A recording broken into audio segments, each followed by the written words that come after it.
দোয়া করলাম এবং সেই দোয়া কবুল আল্লাহ তাআলা করতে পারতেন কিন্তু করলেন না। আসলে এই বিষয়টা কেন? বোন খুব গুরুত্বপূর্ণ প্রশ্ন করেছেন। আমি আগেই বলি, পরে ভুলে যাব ভয়ে মানুষ তো, যে আসলে কোন দোয়া আল্লাহ ফিরিয়ে দেন না। আমি আমার ব্যক্তিগত অভিজ্ঞতা থেকে বলছি বোন, আল্লাহ রাসূল সাল্লাল্লাহু আলাইহি ওয়াসাল্লাম বলেছেন যে আল্লাহ সব দোয়া কবুল করেন, মা লাম ইস্তাজিল মা লাম ইয়াতাআজ্জাল। মানুষ ব্যস্ত হলে আর দোয়া কবুল করেন না। ব্যস্ততার অর্থ আবার বলেছেন যে আমি অনেক ডাকলাম আল্লাহ কবুল করলেন না, আমার দোয়া বোধহয় কবুল হবে না, ওই দোয়া আল্লাহ কবুল করেন না। বিষয় হলো বোন, আমি নিজের অভিজ্ঞতা থেকে বলছি যে আমি অনেক দোয়াই দেখেছি না এটা হলো না, অনেক বছর পরে দেখছি যে আল্লাহ তো সব দোয়াই নিয়ে নিয়েছে, কোনোটাই বাদ থাকেনি। সুবহানাল্লাহ।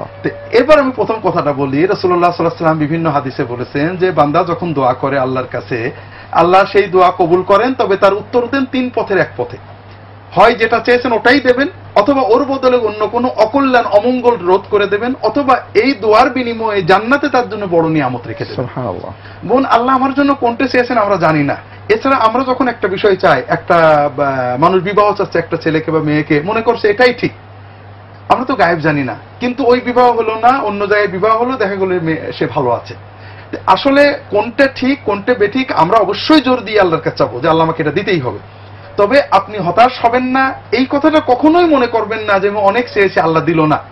না, আল্লাহ অবশ্যই দেবে, ইয়াকিন রাখেন। আর আমি আমার জীবনের অভিজ্ঞতা থেকে বলছি যে আল্লাহ কোনো দোয়া ফিরিয়ে দেন না, দুনিয়াতেই দেন, একটু সবর করতে হয় ইনশাআল্লাহ।